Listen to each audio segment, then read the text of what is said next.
Bismillahirrahmanirrahim. Alhamdulillahi rabbil alamin. Wa sallallahu ala sayyidina maulana Muhammadin wa ala alihi wa sahbihi ajma'in, amma ba'd. Rabbi yassir wa la tu'assir, Rabbi tamim bil khair. Rabbana shrah lana sudurana wa yassir lana umuran muslimin. Wahlul 'uqdatam min lisanina yafqahu qawlana. Qala al-muallif rahimahullahu ta'ala wa adama an-nafa'a bi ulumihi wa barakatihi wa nafahati wa madati wa karamati fid darin amin. Faslun syartus sawmi min haitsul fi'li, atau faslu syartis sawmi min haitsul fi'li. Ini adalah fasal syarat puasa dari sisi pelaksanaannya. Wa sa'ati syartuhu min haitsul fa'ili, nanti akan datang syaratnya puasa dari sisi orang yang melaksanakannya, al-fa'il.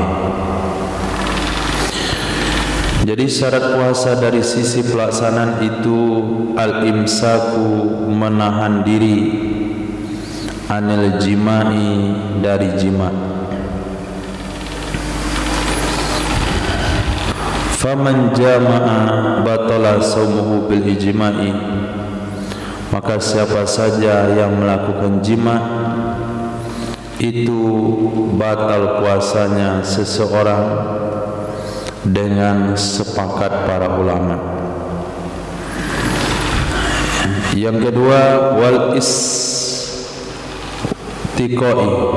wa istiqoati, atau kepada jima'i. Imsaku anil istiqoah, menahan diri dari memancing muntah, menahan diri dari bersengaja muntah. Isti alif simta bermakna tolak, artinya memancing supaya muntahnya keluar, berarti bersengaja muntah. Faman taqayya amidan, maka siapa saja yang berusaha berusaha muntah amidan, haka dan sengaja, aftara, itu batal ia seseorang, atau batal ia puasa seseorang. Taqayya dengan istiqoah itu hampir sama maknanya.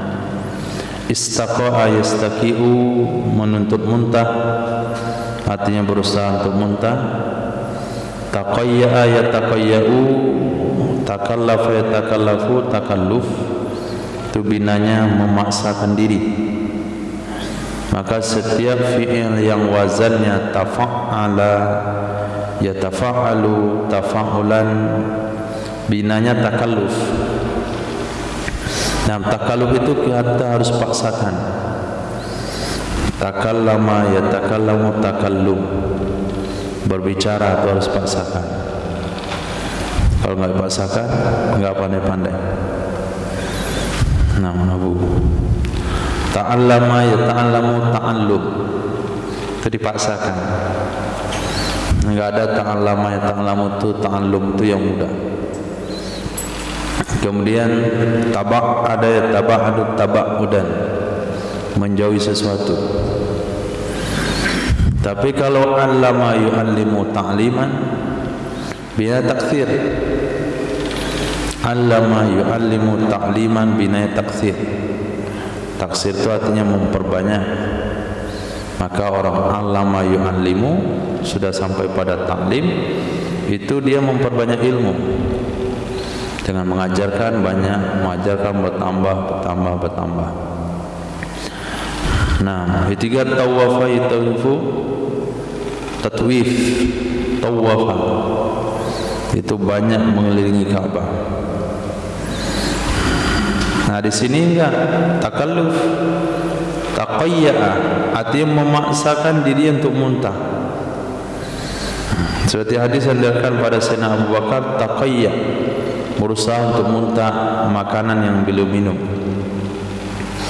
Nah, taqayya itu membatalkan puasa. Qala Nabi Muhammad sallallahu alaihi wasallam, man zara'ahul qai'u, zara'a maknanya ghalaba. Siapa saja yang memaksa akannya oleh muntah, man zara'ahu, siapa saja yang memaksa akannya oleh muntah, muntah yang memaksa dia, artinya dia terkalahkan oleh muntah enggak sengaja maksudnya. Wa huwa sha'im, padahal dianya seorang itu sedang puasa, itu falaisa alaihi qada'un, maka tidak ada terhadapnya seseorang qada puasa. Wa man istaqa'a, siapa saja yang memancing-mancing muntah, siapa saja memancing-mancing muntah, falyaqdi, maka hendaklah dia mengqada puasa. Mereka akannya hadis oleh ashabus sunanil arba'ah, pemilik sunan yang 4, Abu Daud, Tirmizi, Nasai, Ibnu Majah, wa iruhum, dan juga oleh selain mereka. Zara'ahu dibaca dengan zal mu'jama, artinya ghalabahu, memaksa akannya oleh muntah. Maka kalau dia naik mobil, kalau tidak tahan lalu muntah, maka puasanya enggak batal.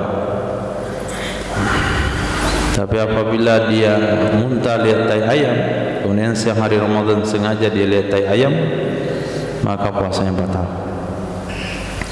Wa sahihu annahu law tayaqqana annahu lam yarji syai'un ila jawfihi bil istisqa batala saumuhu. Menurut pendapat yang sahih, sesungguhnya seseorang law taqayyana, jikalau meyakini ia seseorang, annahu sesungguhnya lam yarji syai'un, tidak masuk kembali sesuatu. Yarji maknanya masuk, biar pemahaman lebih mudah, tambah kembali. Yarji maknanya kembali, untuk mudah dipahami ditambah masuk. Tidak masuk kembali syai'un oleh sesuatu, ila jawfihi kepada rongganya seseorang, bil istiqaati dengan bersengaja muntah, niscaya batalah puasanya seseorang. Binaan didasari kepada ala annal muftira ainuha, di atas sesungguhnya yang membatalkan itu ainnya muntah. Kal inzali, sama dengan inzal, li zahiril hadisi, karena zahir hadis. Jadi diajukan satu permasalahan. Ketika seseorang bersengaja muntah, lalu muntahnya keluar, dan muntah yang keluar itu enggak satu pun yang masuk kembali ke rongganya. Setelah dia muntah, dia kumur-kumur, dibersihkan mulutnya, kemudian enggak ada bekas muntah yang kembali masuk ke rongganya. Pertanyaannya, apakah puasanya tetap batal? Menurut pendapat yang sahih, tetap batal. Nah, karena yang membatalkan itu bukan ketelan muntah, tapi yang membatalkan itu adalah muntah itu sendiri keluar, sama dengan keluar mani. Ketika seseorang keluar mani dengan sengaja, maka batal puasanya. Puasanya batal puasanya karena keluar mani itu sendiri, bukan maninya masuk lagi ke dalam rongga terbuka, bukan karena itu.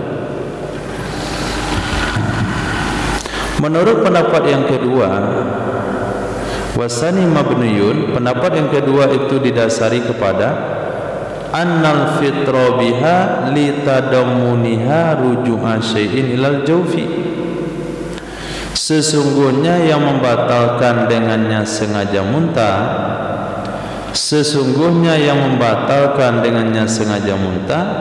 itu karena mengandungnya sengaja muntah atau menyebabkannya sengaja muntah, masuk kembali sesuatu ke dalam rongga walaupun sedikit. Nah, khilafnya khilaf dhaif.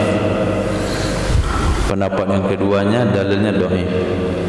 Maka pendapat yang kuat labelnya sahih. Maka ini tidak boleh disampaikan. Pendapat dhaif ini. Kamu enggak apa-apa sengaja muntah, yang penting enggak ketelan lagi. Itu ada ulama yang membolehkannya. Betul, tapi dalilnya dhaif. Nah, kalau ketelan lagi itu orang tidak sengaja muntah, ya. Kalau muntahnya enggak sengaja kemudian dicuci mulut, maka puasanya enggak batal. Tapi kalau ketelan muntah yang enggak sengaja itu batal juga puasanya. Walau walabahul qai'u fala ba'sa. Jikalau memaksa akannya seorang oleh muntah, maka tidak mengapa, karena ada hadis tadi. Wa kaza, begitu juga lawik tala'anu khamatan minal batin. Jikalau menarik ia seseorang akan dahak dari dalam perutnya, walaz fadhaha, dan meludahkan ia seseorang akannya dahak. Bahasa Arab digunakan lafadhaha karena ketika orang meludahkan dahak itu mengeluarkan suara, maka digunakan bahasa lafadhaha, lafaz. Melafazkan ia akannya dahak. Maksudnya romaha, membuang ia akannya dahak. Fala ba'sa bidzalik, maka tidak mengapa dengan demikian menurut pendapat Ashab. Nah, menurut pendapat Ashab enggak apa-apa. Lawannya mengatakan batal puasa. Nah, lawan yang mengatakan batal ini dalilnya juga kuat. Buktinya Ashab mengatakan buktinya pendapat yang kuat pertama itu labelnya Ashab. Alasannya apa? Kan konsepnya sama itu. Muntah adalah mengeluarkan sesuatu di dalam perut. Dahak juga bersengaja mengeluarkan sesuatu dalam perut. Kenapa enggak batal? Dari mana mengeluarkan dahak? Dari dada. Sama-sama dari batasan lewat daripada makhraj ha. Maka sesuatu yang di bawah makhraj ha itu kalau keluar batal puasa, batal sholat kalau ketelan. Nah, kenapa bersengaja mengeluarkan muntah batal puasa? Bersengaja mengeluarkan dahak tidak, karena dia konsepnya sama, mengeluarkan sesuatu dari dalam perut. Jawabannya, li'anal hajata ilaihi mimma yatakarraru, karena sesungguhnya hajat kepadanya mengeluarkan dahak itu termasuk dari sesuatu yang berulang-ulang. Karena sesungguhnya hajat kepadanya mengeluarkan dahak itu termasuk dari sesuatu yang berulang-ulang. Fal yurakhas fihi, maka hendaklah diberikan keringanan padanya. Maka hendaklah diberikan keringanan padanya karena itu adalah hajat yang berulang-ulang. Wasani yuftiru bih, menurut pendapat yang kedua itu batal ia puasa dengannya mengeluarkan dahak dari dalam perut. Kal istiqo'ah, kita antum istiqo'ati. Nanti kita saja yang salah. Istiqo'ah, seperti istiqo'ah mengeluarkan muntah secara sengaja. Itu dahak yang berasal dari perut. Bagaimana yang berasal daripada kepala? Falau nazalat min dimaghihi, jikalau turun ia dahak dari otaknya seseorang. Nah, itu dahak itu sebetulnya bercampur dengan otak. Maka kalau banyak dahak, otak itu susah berpikir atau sering sakit kepala. Nah, bayangkan saja itu otak yang dengan rangkaiannya itu ada cairan apa situ, lendir-lendir turun ke bawah. Nah, kalau itu konsepnya bagaimana? Kalau tadi kan konsepnya yang dalam dada, di paru-paru. Kalau nazalat min dimaghi, kalau turun ia dahak dari otaknya seseorang, wa hasalat fi haddil zahir, dan sampai ia dahak di batas zahir dari mulut, sampai ia dahak di batasan zahir dari mulut. Nah, itu enggak usah dijelaskan, nambah pengalaman kan. Falyaqta'ha, maka hendak memutus ia seorang akannya dahak, maka hendak mensekat ia seseorang akannya dahak dari alirannya. Walyumajjiha, dan hendak meludahkan ia seorang akannya dahak. Jadi ingus di hidung ya. Dahak yang turun daripada kepala turun ke tenggorokan sampai di sejajar dengan lubang mulut atau anak lidah, yang ketika anak-anak menangis tuh ada berdiri-biri tengah-tengahnya kayak kutil. Nah, sampai batas itu hendak ditahan, jangan sampai turun ke bawah. Fa in tarakaha mal qudrati ala dzalik, maka jika meninggalkan ia seseorang akannya penyekatan, jika meninggalkan ia seseorang akannya penyekatan, ma'al qudrati, beserta mampu, ala dzalik, di atas demikian, fawasalatil jaufa, lalu sampai ia dahak ke tenggorokan, sampai ia dahak ke rongga, niscaya batal ia puasa menurut pendapat yang kuat, ditaksirihi, karena cerobohnya seseorang. Maka susah jaga puasa. Dalam hal yang membatalkan zahir saja itu susah kalau kita ingusan. Kalau sedang tidur, dahaknya turun, terpaksa harus bangun. Kalau enggak, siapkan di samping tempat tidur pembuangannya. Watsani, maupun apa yang kedua, la yuftiru, tidak batal ia puasa, li'annahu lam yaf'al syai'an, karena sesungguhnya seseorang itu tidak melakukan ia serahkan sesuatu. Itu kan dahak sendiri yang turun, bukan dia yang melakukannya. Beda sama yang ditarik dari dalam dada, itu enggak mungkin naik kecuali dengan perbuatannya seseorang. Beda sama dahak yang turun dari benak, dia turun dengan sendirinya. Wa innama amsaka anil fi'li, hanya saja menahan diri ia seseorang dari melakukan. Wa innama amsaka anil fi'li, hanya saja menahan diri ia seorang dari berbuat. Yang penting jangan ada unsur perbuatan dari dia. Walawi tala'aha aftara, jikalau menelan ia seorang akannya dahak, niscaya batal ia puasa. Jikalau menelan ia seorang akannya dahak, niscaya batal ia puasa. Nah, pikir kemana mau dibuang, akhirnya dia telan saja, berarti puasanya batal. Tapi kalau dia enggak telan, dibiarin saja, turun-turun aja lah sendiri, dia enggak ada unsur bantuan dari dia, maka puasanya enggak batal menurut pendapat yang kedua.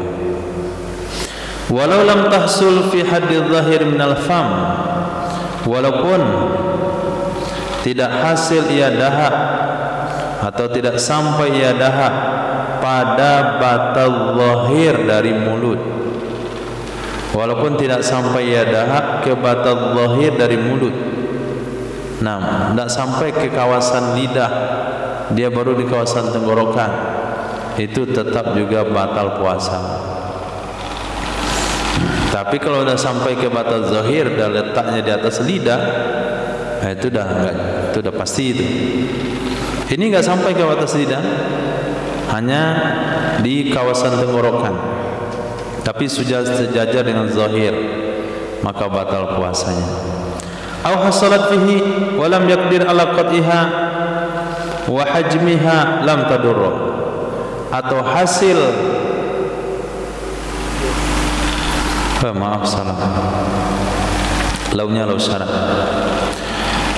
walau lam tahsul fi haddi dhahri minal fami, jikalau tidak sampai ia dahak ke batasan zahir dari mulut, aw hasalat fihi, atau hasil ia dahak padanya batasan zahir, walam yaqdir ala qat'iha, dan tidak mampu ia seseorang untuk menghentikannya dahak, untuk menyekatnya dahak,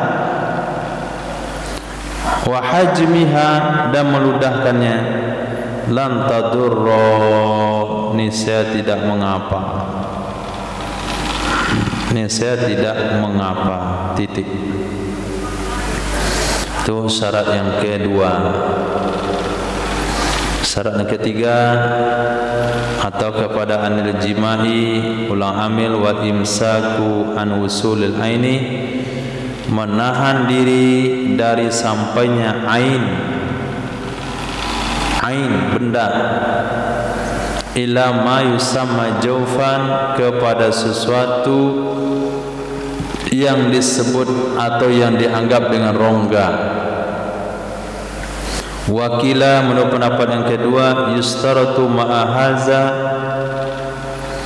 disyaratkan beserta ini, ayyakuna fihi, bahwa ada padanya ain itu kekuatan,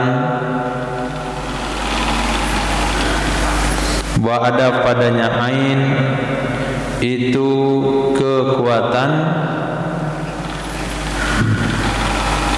tahilu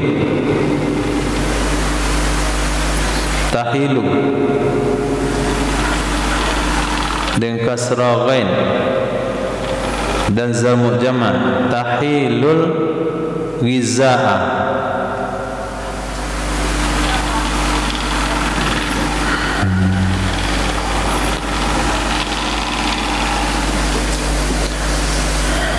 menurut satu pendapat disyaratkan beserta ini ayakuna, bahwa ada padanya ain itu kekuatan, tahilu, yang menempati ia kekuatan, akan ghiza, mengenyangkan, awid dawa, atau pengobatan. Jadi menurut pendapat yang kuat, apa saja ainnya, benda padat misalnya kerikil dia telan, batal puasanya. Pasir dia telan, batal juga puasanya. Menurut pendapat yang kedua tidak, bukan benda, bukan semua benda, tapi benda yang memiliki potensi mengenyangkan atau menyembuhkan. Jadi kalau orang puasa nelan batu itu nggak batal puasanya. Wa ulhiqa bil jawfi alal awwali al halku, disamakan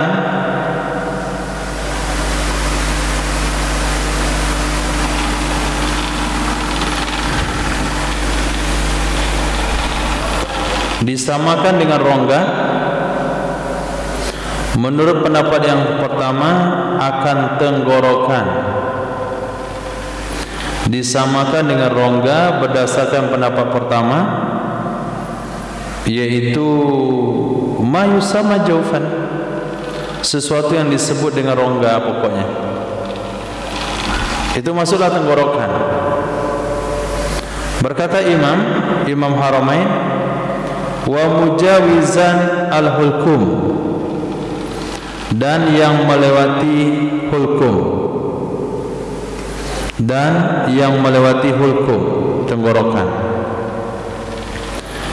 Fa'alal wajahin, maka berdasarkan di atas dua pendapat tersebut, termasuklah batin daripada dimag, batin daripada rongga kepala, bagian dalam rongga kepala, kemudian bagian dalam rongga perut, kemudian bagian dalam rongga usus,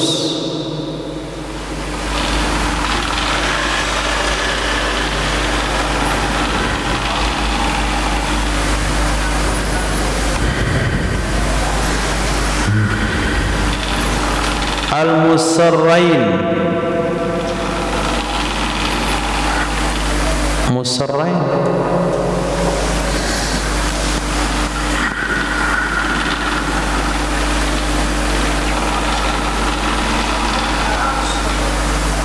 apa saja? Hah? Musarin, masorin, masorin.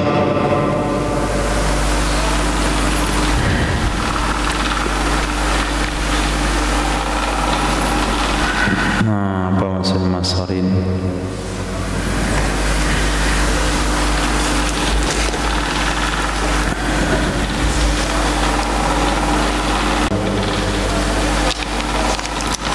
Hulkum, batin, sama am'a.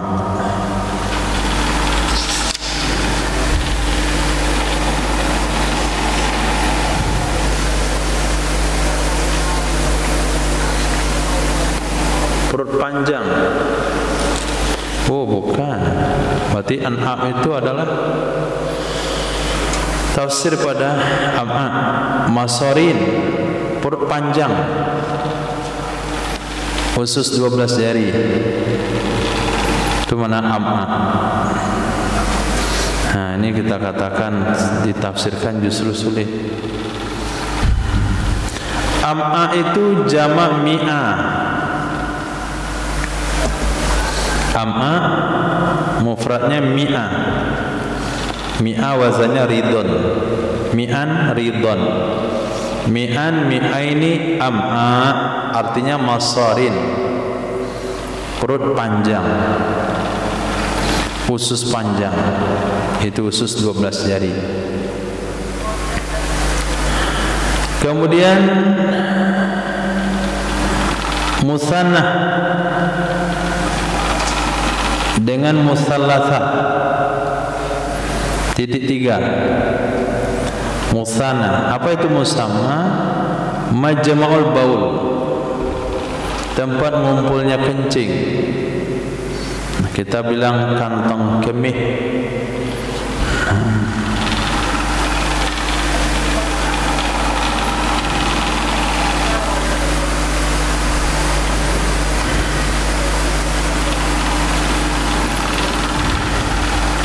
Wa muftirun bil is'ab.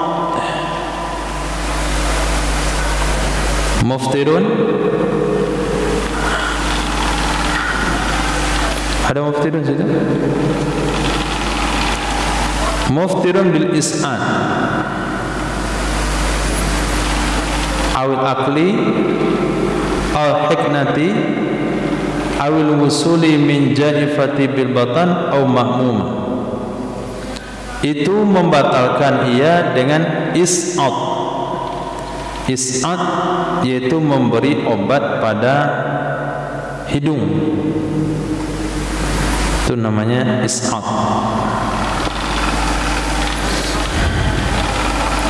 Nah, is'ad ini pasangannya dimag. Is'ad pasangannya dimag. Jadi menurut dua pendapat di atas, batinud dimag, bagian dalam otak. Nah, bagian dalam otak itu membatalkan puasa dengan is'ad, memasukkan obat lewat hidung. Nah, masukkan obat lewat hidung ke otak dia.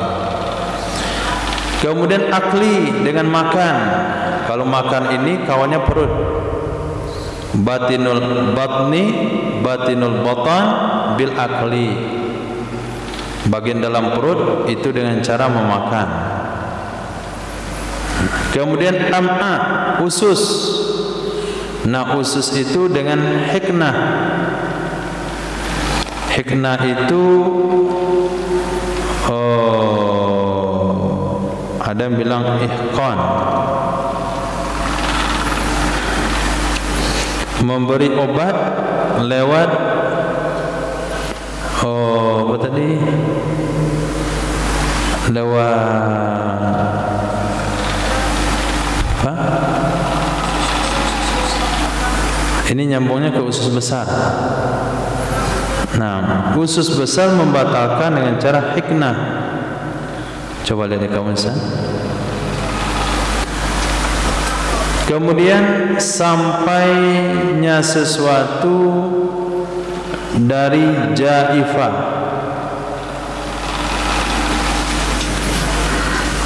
atau sampainya sesuatu daripada jaifah di batan.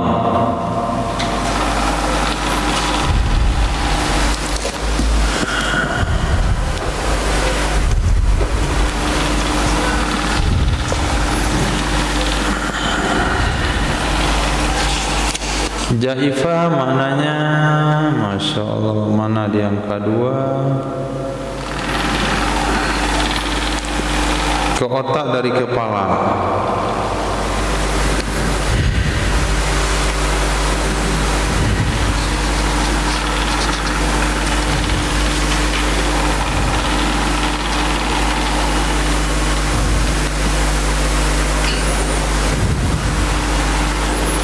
Hiknah,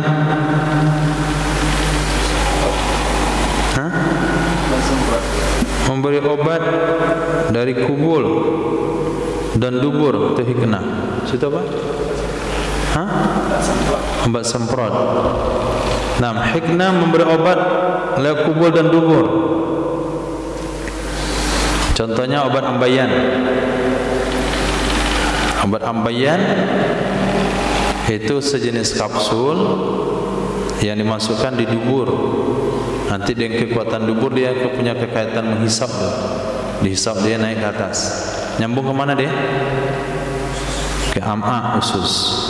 Atau lewat ujung kemaluan, lubang kemaluan.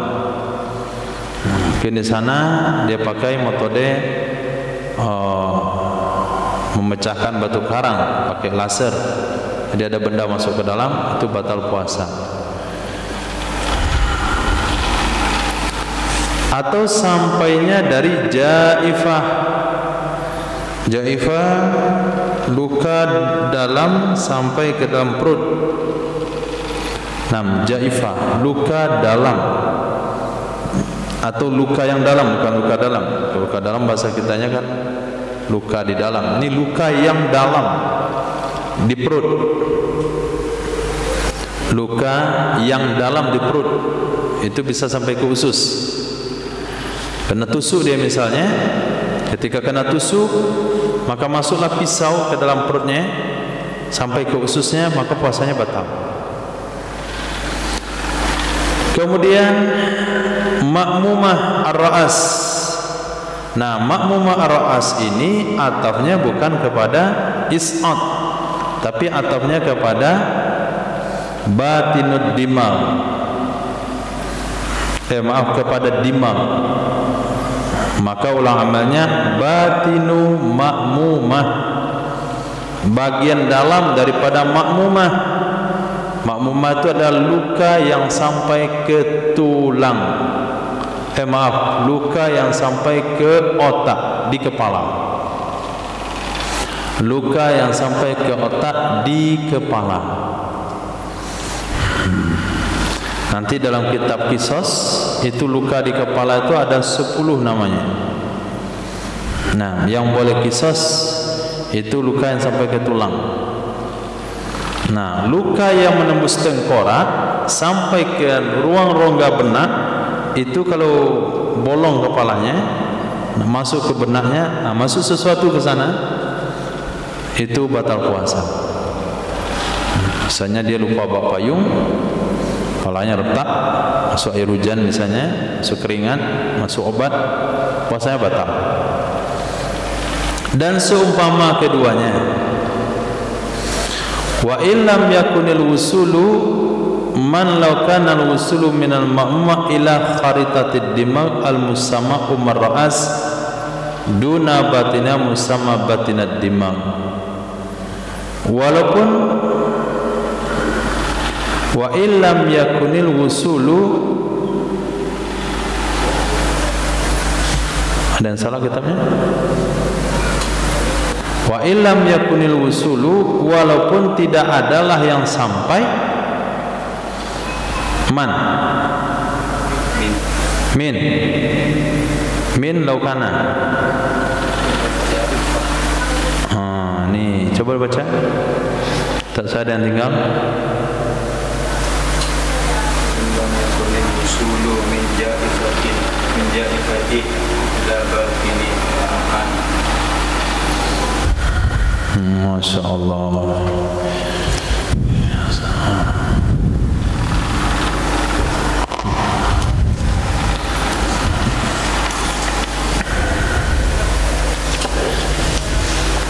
Wa illam yakunil wusulu minal jaifati, walaupun tidak adalah yang sampai dari luka jaifah, luka yang menembus ke perut, ke batin daripada am'a, ke batin daripada usus. Tadi jaifah yaitu luka yang menembus, yang merobek perut sampai ke dalam. Jadi robekan luka itu, pisau yang ditusukkan ke perutnya itu tidak menembus ususnya, cuman hanya menembus lapisan luarnya saja, maka itu juga batal puasanya. Wa kaza, begitu juga law kana al-wusulu minal ma'muma, jikalau adalah yang sampai dari luka kepala ke pembungkus otak, kharitatid dimag, ke pembungkus otak. Jadi otak kita itu ada lapisan pembungkusnya, hanya sampainya ke situ. Yang disebut pembungkus otak itu dengan umur ra'as, tidak sampai ke bagian dalamnya, yang disebut dengan batin dimag. Jadi ada dua perkara yang ditegaskan oleh Imam di sini, oleh musannaf. Yang pertama, luka yang sampai ke dalam perut itu tidak disyaratkan lukanya itu menusuk robek ke usus, cukup robek ke perut sampai di luar usus saja itu sudah batal puasa. Yang kedua, luka yang ada di kepala, sesuatu yang masuk luka yang di kepala itu tidak mesti menembus merobek pembungkus daripada benak. Nah, asal tembus tengkoraknya, walaupun menyentuh dinding daripada pembungkus otak, itu juga batal puasa. Nah, pembungkus otak itu namanya umur ra'as, tapi kalau robek pembungkus otak masuk ke otak, itu namanya batinud dimag.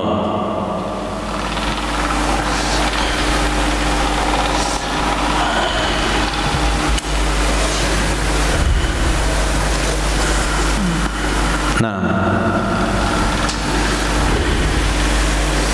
kemudian taktiru fi batinil udhun, meneteskan sesuatu ke bagian dalam telinga,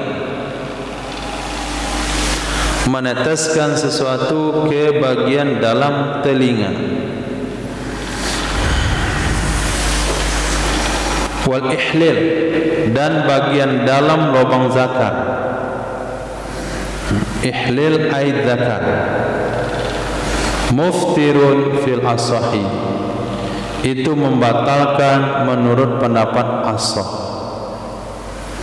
Meneteskan sesuatu ke bagian dalam telinga dan bagian dalam kemaluan zakar, itu membatalkan menurut pendapat ashah dari dua sudut pandang yang telah disebutkan, sebagaimana dalam kitab Muharram. Li'annahu fi jawfi ghairi mahilin, karena sesungguhnya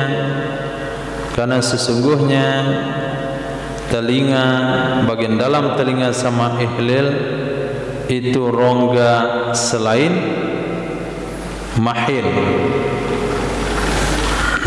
Rongga selain mahil. Mahil apa definisinya tadi?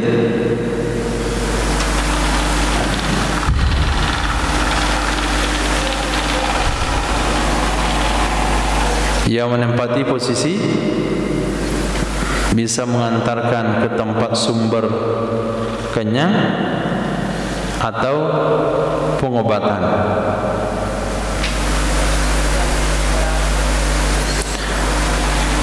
Walau afsalat dawa'a li jarahatin ala saki ila dakhilil laham aw gharaza fihi sikinan wa salat muhuhu lam yuftir li'annahu laysa bijawfi. Jikalau menyampaikan ia seseorang akan obat-obatan li jarahatin, karena luka yang ada di betis, karena luka yang ada di betis, kemana sampainya? Ke bagian dalam daging. Awwaraza fihi, atau menusukkan ia seseorang kepadanya daging akan pisau. Wasalat mukhahu, yang sampai ia pisau ke sumsumnya seseorang, niscaya tidak batal ia puasa. Kenapa tidak batal? Li'annahu laysa bijawf, karena itu bukan rongga. Karena itu bukan rongga, maka suntikan itu tidak membatalkan puasa. Nah, karena suntikan itu menyampaikan makanan atau obat-obatan ke sesuatu yang dia bukan rongga, bukan mengantarkan atau menyambungkan ke rongga. Walau ta'ana nafsahu, jikalau menusuk yang seorang akan dirinya, bunuh diri, atau ta'ana ghairuh, atau menusuk akannya seseorang oleh orang lainnya, bi'udhunihi, di telinganya seseorang, fawasala sikinu jawfahu, sampailah pisau ke rongganya, rongga kepala tentunya, aftara, niscaya batal ia puasa. Niscaya batal ia puasa. Titik. Wasartul wasili kaunuhu min manfadh maftuhin, fala yadurru wusulud duhni ilal jawfi bitasharrubil masami. Syarat yang sampai, syarat sesuatu yang sampai itu keadaannya dari tempat yang tembus, yang terbuka. Tempat yang tembus, yang terbuka. Maka tidak mengapa sampainya minyak ke dalam rongga dengan sebab menyerap oleh pori-pori, dengan sebab menyerap oleh pori-pori, sebagaimana lau toliya ra'sahu, jikalau melumuri ia seseorang akan kepalanya, au batonahu, atau perutnya, bihi, dengannya minyak, kama la yaduru istighsaluhu bil ma', sebagaimana tidak mengapa mandinya seseorang dengan air. Fa in wajadahu asaran fi batinih, walaupun mendapatkan ia seseorang baginya mandi akan bekas atau pengaruh pada perutnya. Ketika kita mandi di terik matahari yang panas saat puasa, itu merasa badan itu merasa kesegaran ke dalam, sejuk rasanya sampai ke tulang. Nah, berarti ada sesuatu yang masuk. Tapi karena masuknya bukan lewat manfaz, bukan rongga yang terbuka, maka enggak apa-apa. Minyak urut.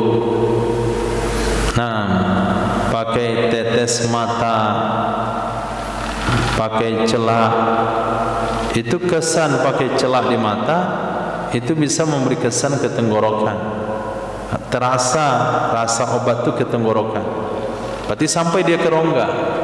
Tapi karena bukan lewat rongga terbuka, ini kan nggak terbuka, jadi nggak ada masalah, nggak batal.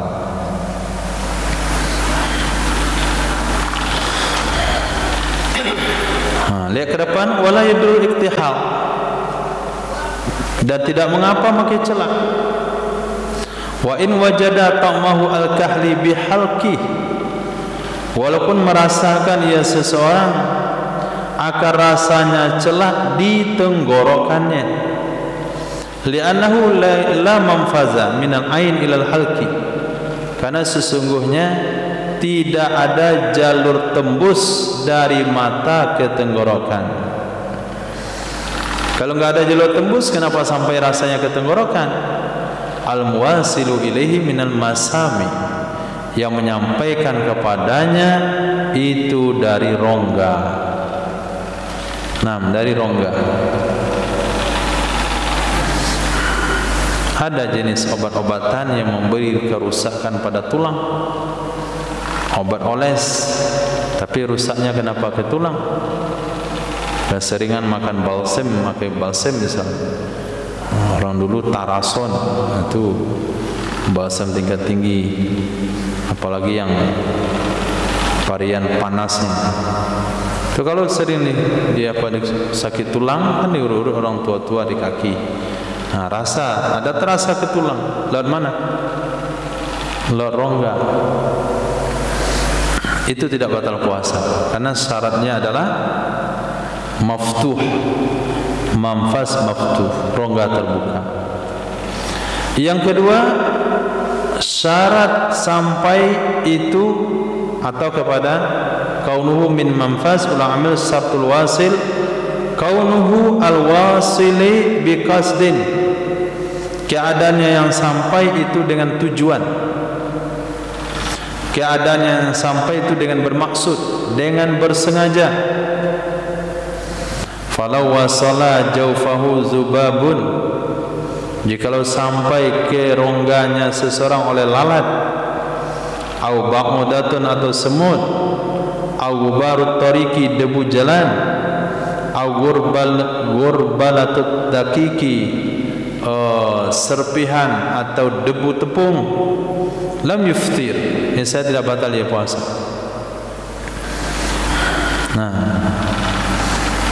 Pernah mencet semprot, ketika meludah, ludah pun ada warna catnya, itu kan sampai tenggorokan berarti itu. Mendempul, digerinda, amplas, dempul itu. Lepas itu kita meludah, ludah campur dempul. Di mana dasar dempul itu? Lewat hidung, hidung rongga terbuka, batal nggak puasa? Tidak batal. Kenapa? Tidak disengaja. Kecuali dia sengaja. Ada orang ngecek, dia hobi itu, hobi ngelem, bisa dia, itu batal puasanya, karena sengaja. Dahsyat itu kimia. Pakai masker 2 lapis masih tembus ke hidung. Jadi pak tukang kerja di siang hari Ramadan, ibu-ibu rumah tangga buat kue, ajak tepung, tercium masuk ke hidung, kemudian menguap, lupa tutup mulut, terbang lalat masuk ke telan. Itu tidak batal puasa. Alasannya adalah bighairi qasdi, karena tidak sengaja. Lianna taharuzan zalik yaksiru, karena menjaga dari demikian itu sulit. Menjaga dari hal demikian itu sulit. Walau fataha fahu amdan, jikalau membuka ya seseorang akan mulutnya hal keadaan sengaja, hatta dakhalal gubaru jaufahu, sehingga masuklah debu ke dalam rongganya, lam yuftir alal asahi, tidak membatalkan ia, tidak batal ia puasa atau tidak membatalkan ia masuk debu seperti itu menurut pendapat Aso di dalam kitab Tahzib. Nah, enggak batal puasa. Nah, kenapa? Karena dia bukan bahagian daripada sengaja menelan. Dia hanya sengaja buka mulut, iya, tapi sengaja menelan tidak. Maka tidak ada alasan ibu-ibu supaya puasanya enggak batal kalau buat kue itu pakai masker. Kalau enggak pakai masker berarti sengaja dianggap menelan tepung. Itu fatwa yang tidak benar. Walaupun dia buka mulutnya sambil ngayak tepung, kemudian tepung masuk dalam mulut, itu pun tidak batal menurut pendapat yang kuat. Itu hukum, bukan anjuran. Anjuran tentu menjaga ibadah sebaik-baiknya, yaitu kalau bekerja ya pakai masker. Nah, usahakan masker yang tebal. P3 berjalan jauh pakai masker. Apalagi mobil nggak pakai AC, jalan 5 jam, istirahat makan, cek lubang hidung. Nah, apalagi buka jendela, duduk dekat jendela. Kemarau seperti sekarang ini pasti berdebu hidung. Itu bukan hanya hidung saja, sampai ke tenggorokan, batuk jadinya. Maka puasa tidak batal karena enggak ada qasdi. Wala yuftiru bi bal'i riqihi min ma'danihi. Tidak membatalkan puasa dengan menelan air liurnya seseorang dari sumbernya air liur. Li'annahu la yumkinul ihtirazu anhu, karena sesungguhnya tidak mungkin menjaga diri darinya air liur. Ada masa-masanya kita itu memiliki air liur overdosis, over kapasitas. Nah, kadang-kadang air liur kering sampai itu kalau lama ngomong air liur bisa kering. Ada juga air liur banjir. Biasa melihat orang makan yang asam, jadi terpancung air liurnya banjir. Ada juga orang kena was-was, kalau usaha Ramadan air liurnya banjir, meludah aja kemana-mana dia. Nah, itu nggak perlu, telan saja. Itu was-was itu berpuncak dari pemikiran. Berpuncak dari pemikiran. Asal puasa dia trauma air liur. Pokoknya konsepnya air liur. Mudah melulu. Akhirnya dia demam. Nah, karena tidak diberatkan, dan dikatakan oleh agama tidak mungkin menjaga diri dari air liur. Telan saja. Kalau kharaja anil fami, jikalau keluar air liur dari mulut. Nah, li atau ala. Ala lisan. Li ala lisan. La ala lisan. Jadi di spasi, Bu. Jangan digabung. Kalau gabung li ala jadi spasinya lupa deh. La ala lisan. Kalau kharaja anil fami, jikalau keluar air liur dari mulut, la ala lisan, tidak kalau di atas lidah.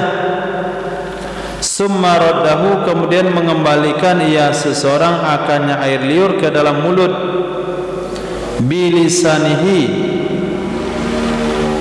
dengan lidahnya seseorang.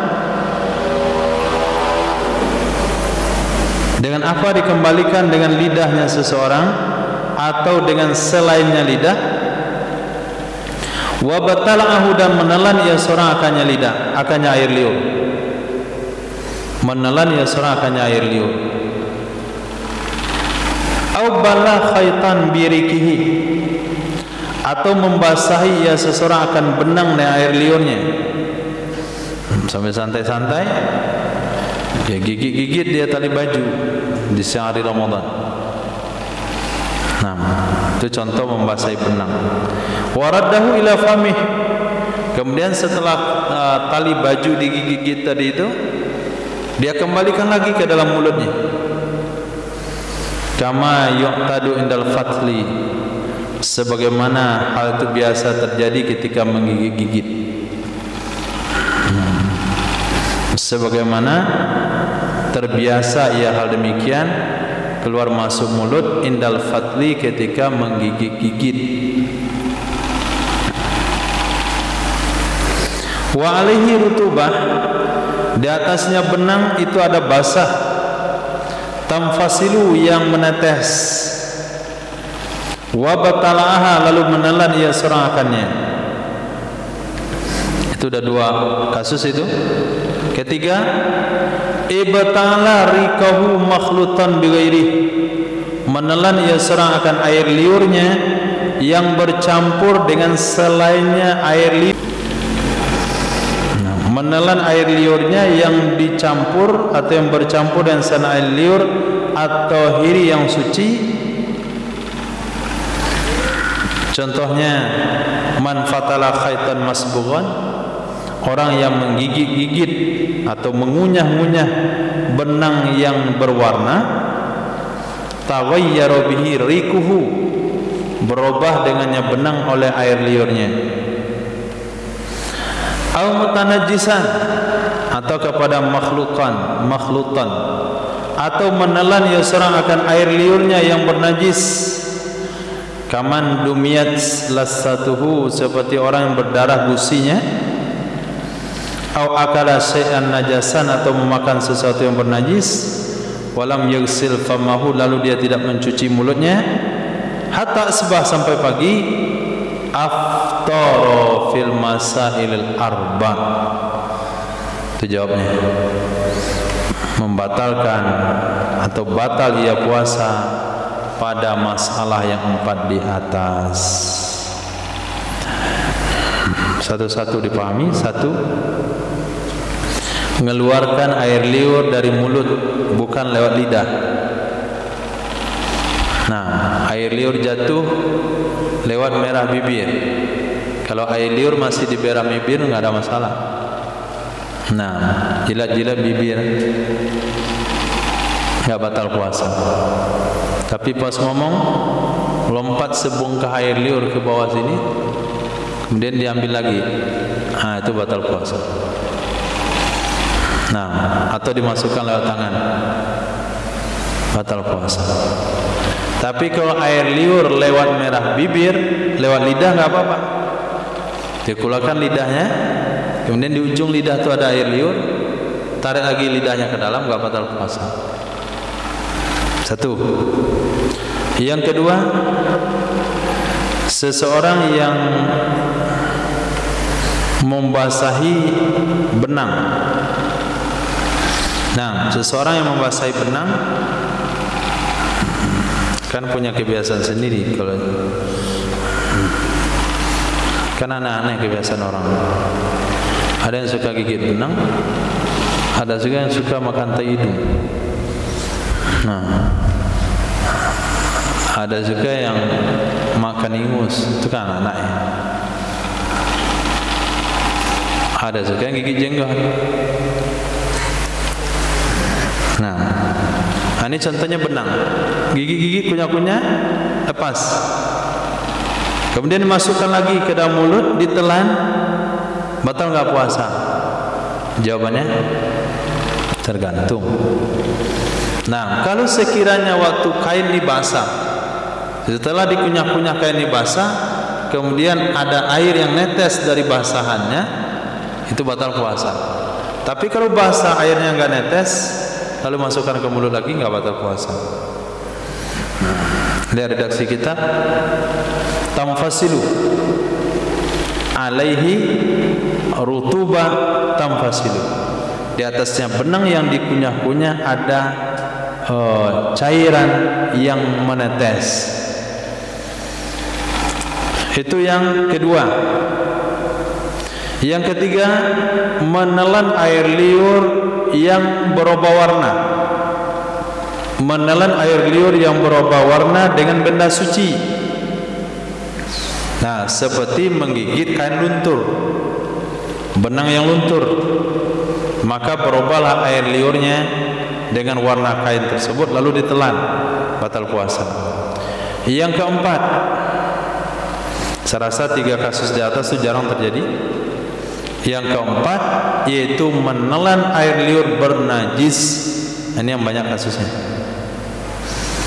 Seperti gusi berdarah, dia enggak kumur-kumur. Di malam hari gusi berdarah, dia meludah, gusinya bening, kemudian lupa kumur-kumur, besoknya puasanya batal. Seperti orang baru saja muntah, lalu dia tidak kumur-kumur, lalu ditelan air liurnya, puasanya batal. Seperti seseorang memakan benda bernajis. Ada benda bernajis yang diberikan keringanan hukum waktu memakan, tapi tidak dimaafkan kalau bab kesucian. Contoh teri. Nah, kalau beli gulai teri, pucuk ubi campur teri, asam pade teri, sambal lado tanah campur teri. Nah, itu diperiksa terinya. Kalau terinya taiknya enggak dibuang, berarti sambal ladonya bernajis, gulainya bernajis. Boleh dimakan? Boleh, tapi jangan sampai kena baju oleh kuahnya. Nah, setelah makan wajib berkumur-kumur. Nah, ternyata dia sahur pakai asam pade teri, pakai sambal lado tanah, sambal lado tanah, itu ada singkatan. Pakai sambal anak, kemudian terinya bernajis, dia lupa berkumur-kumur setelah bersahur, maka puasanya batal. Ini kasus yang sering terjadi dari 4 kejadian di atas. Nah, kenapa batal puasa? Li'annahu la hajata ila raddi rik wa ibtila'ih. Karena sesungguhnya tidak perlu mengembalikan air liur dan menelannya air liur. Untuk apa air liur yang sudah keluar daripada merah bibir ditelan lagi? Untuk apa air liur yang sudah ada di benang dimasukkan lagi ke mulut? Enggak ada gunanya. Yang kedua, mungkin menjaga diri dari menelan air liur yang bercampur dan yang bernajis. Mungkin menjaga diri dari menelan air liur yang bercampur warnanya, berubah warnanya, atau yang bernajis darinya air liur. Jadi 4 kasus itu ada 2 alasan. Alasan pertama untuk 2 kasus pertama, menelan air liur yang keluar dari bibir tidak lewat lidah, menelan air liur yang ada di benang, itu batal puasa karena tidak ada kepentingan.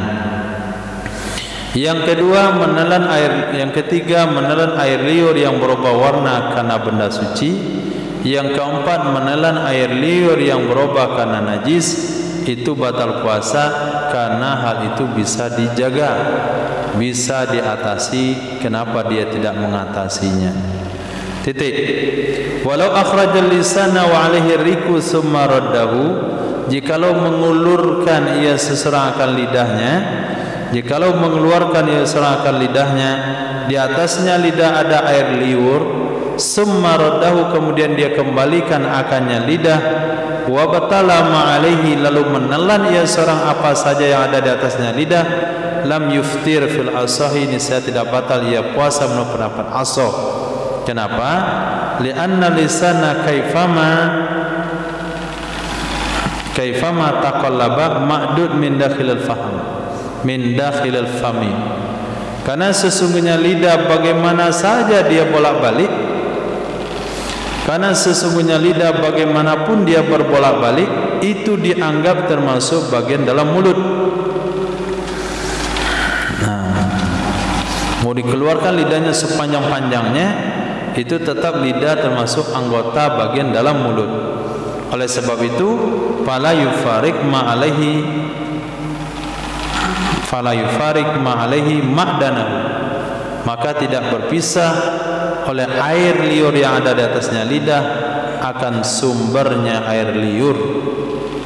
Jadi air liur yang ada di atas lidah yang kita julurkan, kita masukkan kembali, karena lidah itu dimanapun dia berada tetap masuk anggota dalam mulut. Berarti air liur yang ada di atas lidah tersebut tidak dianggap air liur yang meninggalkan sumbernya. Titik. Walau jama'a riqahu fabatala'ahu, jikalau mengumpulkan ia serang akan air liurnya. Nah, waktu kecil-kecil nih buat begini nih, mengamuk orang tua-tua. Kamu bikin mual saja. Air liur dikumpul-kumpulkan sampai satu sebanyak air kumur-kumur. Nah, baru minum. Nah, orang tua kita pun sekarang pun jengkel juga, jadi mual juga jadi. Itulah waktu kecil tuh nggak ada mualnya. Nah, ternyata orang tua mual. Mana anak kecil gigi digangguan giginya, santai saja. Nah, orang tuanya yang masalah. Jadi kita pikir semua sebab dilarang. Oh, setelah tua baru tahu. Ternyata mau mengganggu. Ngilu gigi kita bukan ngilu gigi dia. Mual perut kita bukan mual perut dia. Perut dia nggak ada mualnya. Nah, khair. Dikumpul-kumpulkan air liurnya 3 menit. Jikalau mengumpulkan ia serahkan air liurnya, lalu menelan ia serahkannya air liur, niscaya tidak batal ia puasa melakukan pendapat asal. Kenapa tidak batal? Alasannya sama. Li'annahu lam yakhrud an ma'dani, karena sesungguhnya air liur itu tidak keluar daripada sumbernya. Jadi air liur itu sumbernya dari seluruh dinding-dinding mulut. Sana sumbernya. Nah, kalau mau tahu sumber air liur, gigit mangga muda atau makan jeruk asam, itu terasa tuh keluar nyembur di mana air liur. Wasani yuftir, pendapat kedua batal puasanya. Li'anna al-ihtiraza anhu hayyin, karena menjaga diri dari terkumpulnya air liur itu mudah. Apalagi jamaah itu kan berusaha mengumpulkan. Titik. Walau sabaqa ma'ul madmadati, jikalau tertelan air kumur-kumur seseorang. Walau sabaqa ma'ul madmadati, jikalau tertelan air kumur-kumur atau air istinsya ila jawfihi, kepada rongganya seseorang, min batinin, dari batin perut. Itu air apa itu? Kalau ke perut air apa? Hah?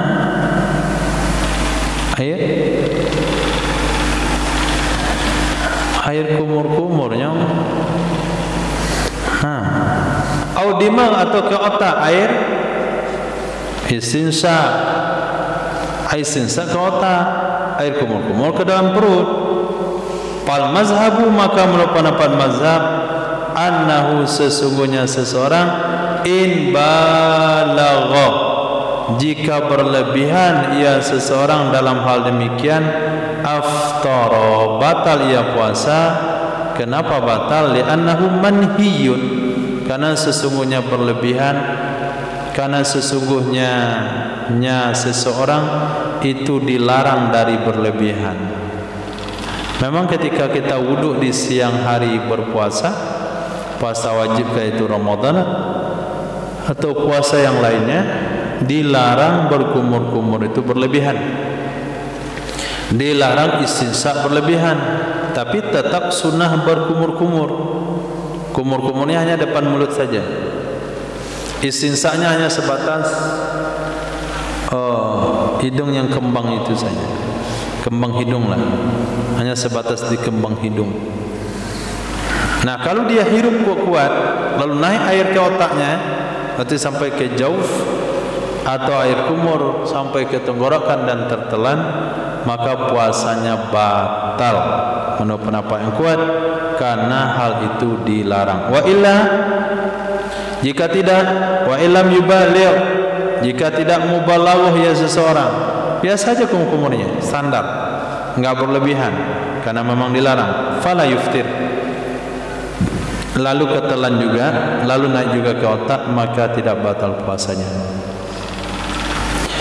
Li'annahu, karena sesungguhnya ketelan tawallada min ma'murin bih bi ghairi ikhtiyari, itu terlahir ia ketelan air kumur-kumur dan istinsa dari perkara yang diperintahkan agama dengannya, dengan tanpa keinginannya sendiri.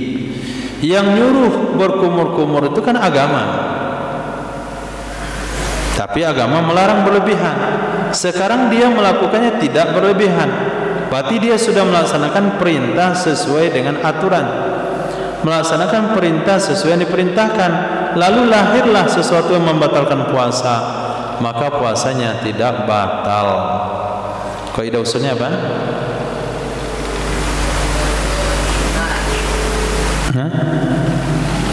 Kaidah fikihnya apa?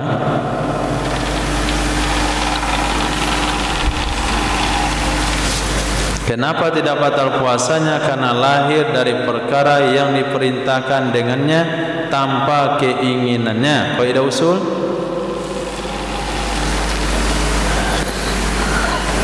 ridho bisyai'i ridho bima yatawalladu min, rela dengan sesuatu harus rela dengan yang lahir dari sesuatu tersebut. Agama rela orang itu berkumur-kumur, bukan hanya rela tapi diperintahkan. Maka kalau ada efek yang terjadi dari perintah tersebut, harus rela juga. Maka kesepakatan itulah yang dibuat dalam prosedur operasi.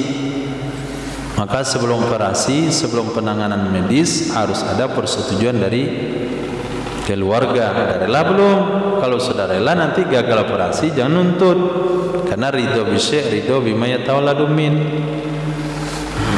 Tapi kalau dia tidak punya kapasitas dalam hal tersebut, dia dituntut karena taksirihi, cerobohnya. Dia dokter spesialis bedah, spesialis bedah, ada sertifikatnya, dan diakui oleh dosennya, sudah lewat cek, sudah lewat pelatihan, pernah dia operasi kucing, pernah operasi ini, banyak latihannya itu. Nah, kemudian operasi gagal, maka tidak ada tuntutan, karena ridho bima yatawalladu min. Tapi kalau pas operasi setelah dijahit tinggal gunting jahitnya di dalam, nah tinggal gunting probeknya dalam perut, itu didenda, itu dihukum, itu ceroboh namanya, itu kesalahan fatal. Dan juga selesai operasi, nah dokter ini dapat panggilan daripada keluarganya, di mana handphonenya bunyi dalam perut pasien. Kenapa bergetar perut setelah operasi? Dokter cari handphonenya, mana handphone? Oh, tinggal di dalam. Bu, maaf, anak ibu saya keluarkan handphone saya tinggal di dalam. Itu kan kacau itu. Mati dia. Itu hukum bunuh, hukum dia. Nah, kenapa taksir? Nah, wakilah pendapat yang kedua, yuftir mutlak, membatalkan ia puasa mutlak. Mau mubalaghah kumur-kumurnya, tidak mubalaghah istinsa atau tidak mubalaghah, maka puasa batal. Kenapa? Li'anna wusulal ma'i ilal jawfihi bi fi'lihi, karena sampainya air ke rongganya seseorang itu dengan tindakannya, itu dengan perbuatannya. Wakilah menurut pendapat yang kedua, la yuftiru mutlak, tidak batal ia puasa mutlak. Nah, tidak batal puasa. Kenapa tidak batal puasa? Li'anna wusulahu min bighairi ikhtiyarihi, karena sampainya air itu dengan tanpa pilihannya seseorang, tanpa keinginannya seseorang. sampainya air dengan tanpa ikhtiarnya seseorang.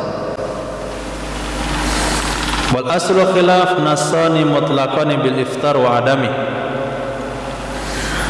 Asal mula khilaf itu dua nas yang disampaikan secara mutlak dengan batal dan tidak batal.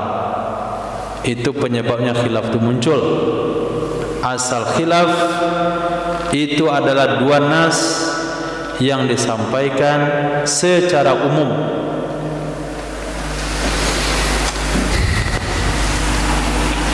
Ada pendapat mengatakan batal secara mutlak, ada pendapat mengatakan tidak batal secara mutlak.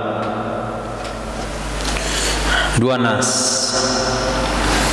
Nah, faminhum, maka di antara mereka ada yang mengkombinasikan dua nas tersebut dengan cara hamalal awwala ala halil mubalaghah, wa minhum man hamalal awwala, di antara mereka ada ulama yang menempatkan yang pertama, ada ulama yang menempatkan yang pertama yaitu batal secara mutlak kepada keadaan mubalaghah.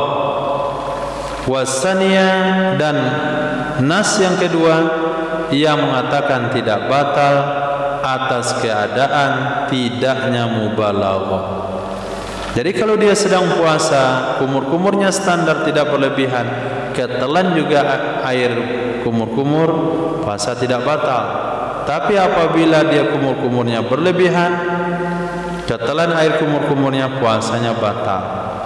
Wal asahu hikayatu qaulain, menurut pendapat asah menghikayah dua kaul. Bukan dua nas, tapi dua kaul.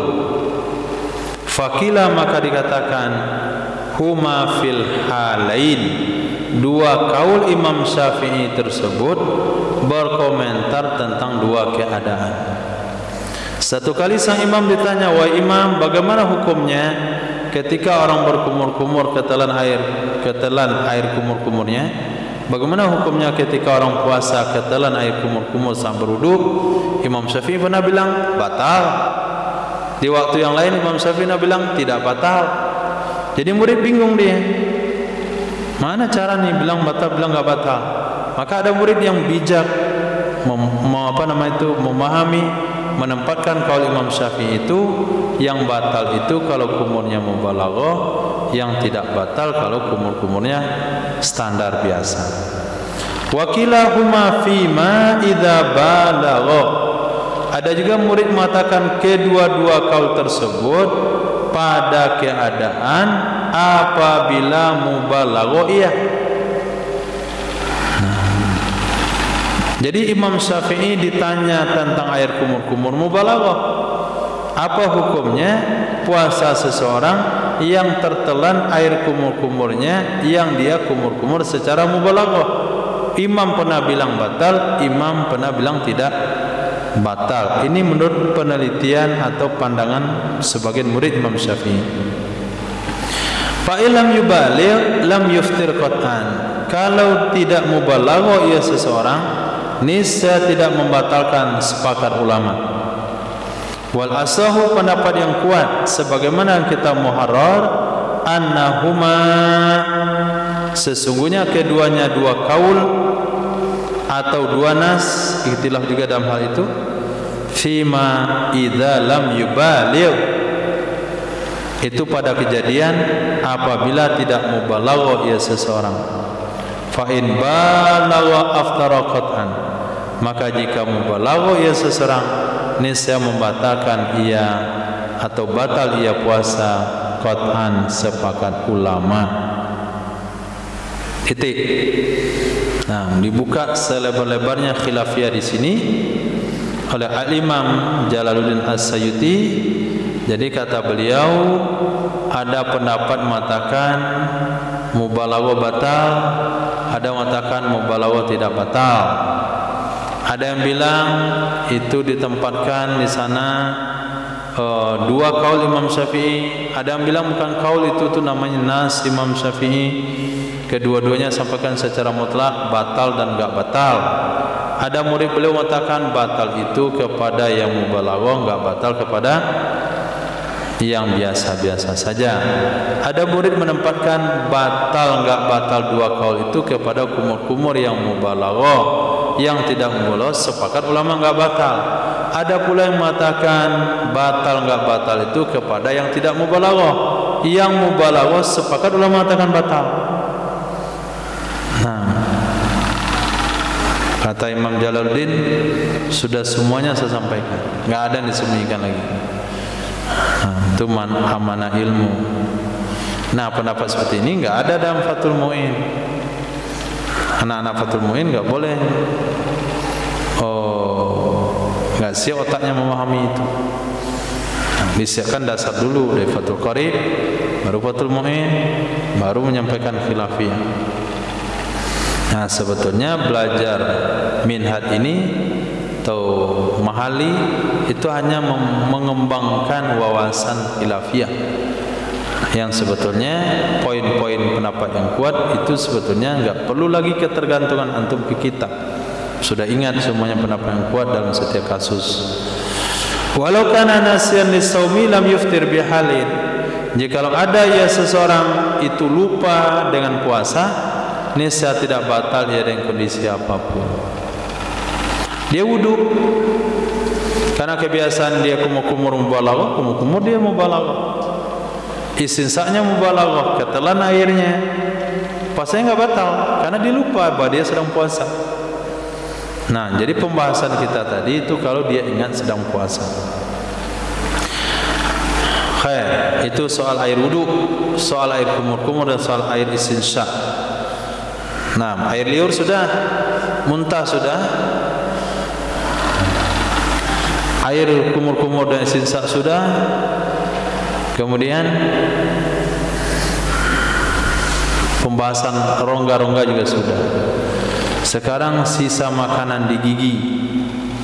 Walau baqiya ta'amun baina asnani, kalau tersisa makanan di celah-celah giginya seseorang, fajara bihi raikuhu, terbawa dengannya makanan oleh air liurnya, min ghairi qasdin, dari tanpa disengaja, lam yuftir, tidak batal ia puasa, in ajaza an tamyizihi, jika tidak mampu ia seseorang dari membedakannya makanan, wa majjihi, dan meludahkannya.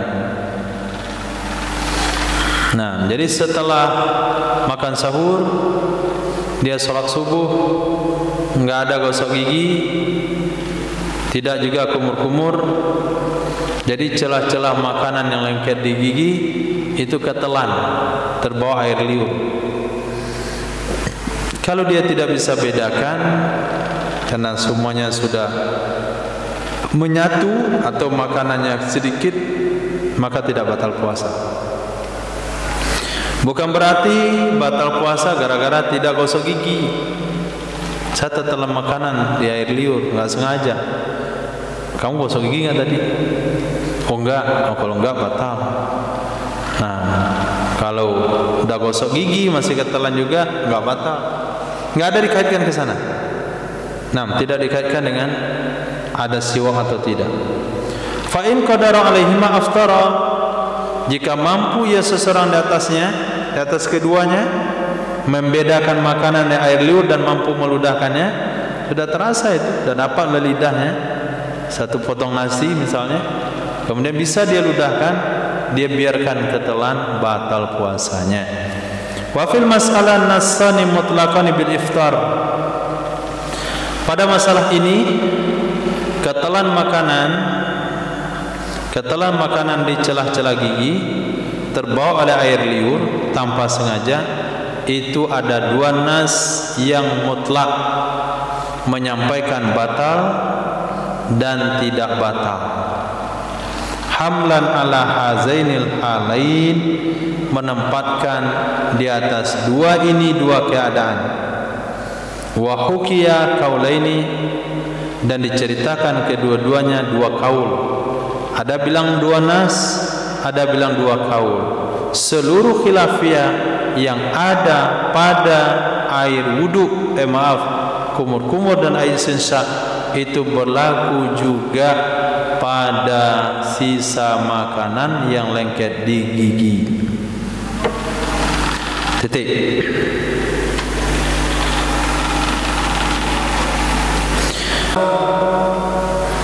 Ujira, jikalau dituangkan, arti ujira ay subba fi khalqihi, dituangkan sesuatu ke dalam tenggorokannya seseorang, mukrahan, kadang dia dipaksa, lam yuftir, niscaya tidak batal ia puasa, li'annahu lam yaf'al wa lam yaqsid, karena sesungguhnya seseorang tidak berbuat dan tidak bermaksud. Nah, mungkin kawannya, serasa itu bukan kawan ya, setan mungkin. Antum puasa di sini nih, puasa. Janganlah kita mau makan yang puasa. Saya tetap puasa. Nah, istiqomah khairun min alfi karamah. Nah, main mata kawan-kawannya, pegang tangan, pegang kaki, ikat ke tiang, angkat mulutnya, masukkan TS, habis segelas. Ada. Nah, batal nggak puasanya? Hasilnya kitab lagi. Kagak batal. Misalnya kalau dia suruh kawannya, tolong paksa saya BMS. Saya puasa sekarang, haus sekali. Coba kalian paksa saya minum. Akhirnya kawan yang ngikatkan dia, paksa dia, kemudian dia dipaksa minum, batal nggak puasanya? Kan dia dipaksa. Hah? Tapi tetap aja dia memberontak gitu, paksa saya gitu. Tapi dia meronta-ronta. Sama dengan orang yang bertinju itu. Itu kan dia menginginkan kawannya melawan, tapi dia bertahan untuk menang. Dikeluarkan seluruh tenaganya untuk supaya dia tidak keminum air itu. Tapi dia suruh kawannya maksa dia. Sehingga sampai kalah dia dan ketelan, bisa diminum satu gelas air. Yang dikatakan terima kasih ya, sudah maksa saya. Batal nggak puasanya? Kok iya? Dia nggak ada maksud. Betul-betul murni dipaksa. Dan dia nggak mau minum. Tapi dia haus sekali. Solusinya biar nggak batal puasa kalau dipaksa orang. Belum ada fikih itu diketengahkan lagi. Dan pikirlah mana kira-kira itu. Kalau pura-pura dipaksa dia, pura-pura meronta. Ini sekuat tenaga dia ronta, ditonjok kawannya, ditendang itu.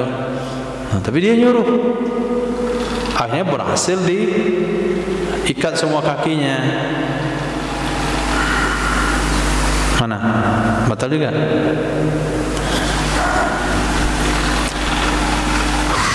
Masya Allah. Menurut pendapat yang kuat enggak batal. Ini alasannya. Li'annahu lam yaf'al wa lam yaqsid. Dia tidak berbuat dan dia tidak bermaksud. Cuman ada enggak kejadian kayak gitu? Nah, kalau dia nyuruh, saya rasa dia bermaksud. Fa'in ukriha hatta akala aftara fil azhar.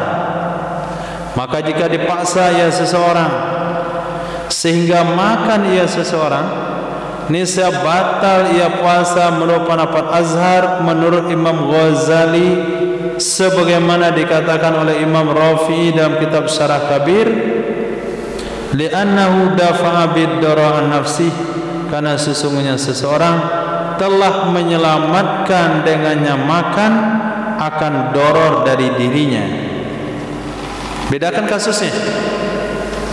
Nah, kalau di atas dituang di mulutnya secara terpaksa, berarti air itu masuk ke mulutnya oleh orang lain, makanan itu masuk ke mulutnya oleh orang lain. Kalau kasus di bawah, dia diancam untuk makan. Makanan di piring, sendok di tangan dia, pistol di kepalanya. Kalau kamu nggak makan, kamu saya tembak. Kalau kamu nggak makan, kamu saya tembak. Akhirnya sengaja dia makan. Dia ambil nasi, masukkan ke mulut, dia kunyah karena terpaksa. Menurut Imam Ghazali, batal puasanya. Kenapa batal? Karena dia telah mengelakkan dirinya dari hukuman mati daripada doror dengan makan tersebut. Wa ibaratul muharrar falladhi rujjiha minal qawli annahu yuftir. Pendapat yang dianggap kuat dari dua kaul, sesungguhnya puasa dihukum batal. Berkata Imam Nawawi dan berkata Imam Rafi dan kitab Sarah Saghir, wala yab'adu ayyurajjaha adamul fitri. Tidak jauh dari kebenaran kalau ditarjih tidak batal. Nah, masa ia batal? Kan dipaksa. Kata Imam Rafi'i, lebih dekat dengan kebenaran itu kalau kita tarjih enggak batal. Qultu al-azharu la yuftiru wallahu a'lam. Pendapat Azhar tidak batal ia puasa wallahu a'lam. Ini kata Imam Nawawi, Nafaisul Mustajadat. Kalau ketemu kultu satu tutup dengan wallahu a'lam, itu pendapat itu kuat. Dalilnya jelas. Li'anna aqlau laisa manhiyan an, karena makannya seseorang itu tidak dilarang darinya makan. Yang enggak boleh itu adalah dipaksa melakukan sesuatu yang ainnya dilarang. Nah, sesuatu yang ainnya dilarang, misalnya berzina, misalnya apalagi membunuh, atau ainnya dilarang. Wa in akala nasiyan lam yuftir, jika makan ia seseorang, nasiyan itu mau antum artikan hal atau maf'ul bih?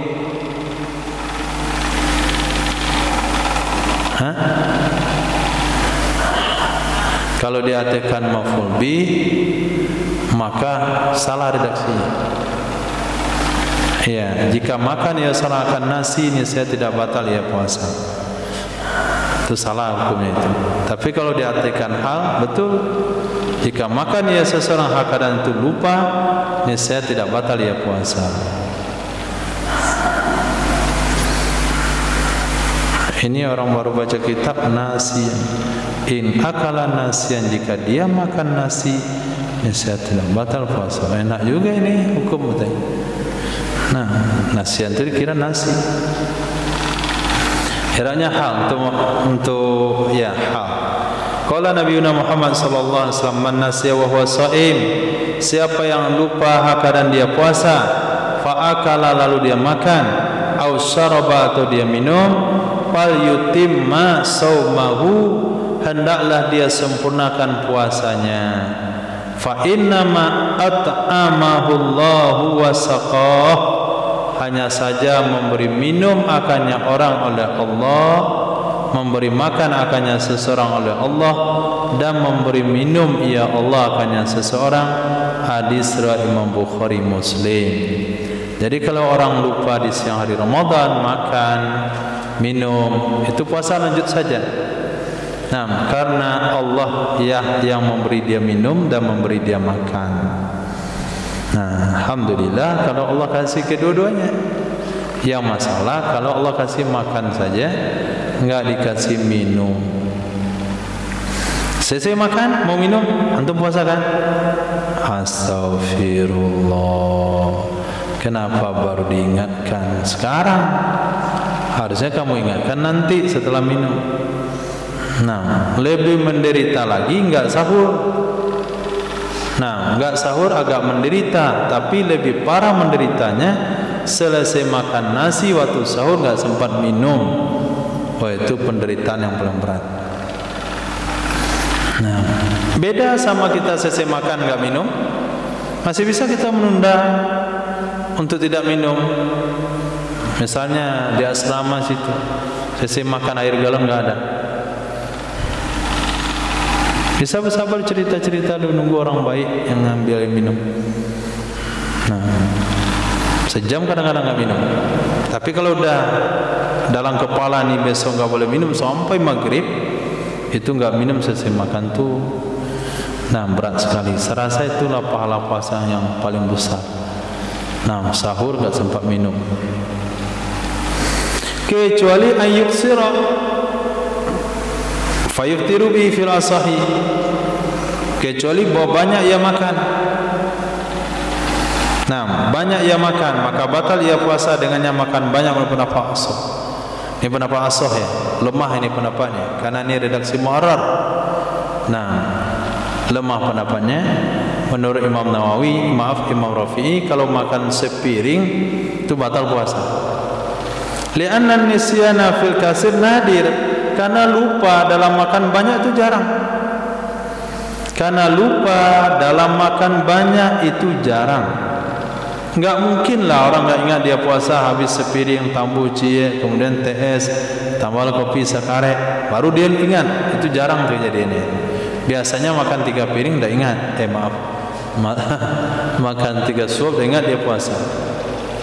Qultu, kata Imam Nawawi, al-asahu la yuftiru wallahu a'lam. Menurut pendapat asal tidak batal ia puasa walaupun makannya sebakul sekalipun, yang penting enggak ingat. Wallahu a'lam li umumil hadis. Inilah pendapat yang kuat. Yang penting jangan pura-pura lupa. Nah, hari pertama lupa, hari kedua lupa, hari ketiga lupa, hari ke-20 dia lupa, maka dia enggak wajib puasa karena dia gila. Nah, bukan lupa. Wallahu a'lam. Subhanallah wa bihamdihi, subhanaka wa bihamdika, asyhadu an la ilaha illa anta, astaghfiruka wa atubu ilaik. Subhanaka rabbil izzati amma yasifun. Wassalamu ala mursalin. Alhamdulillahirabbil alamin.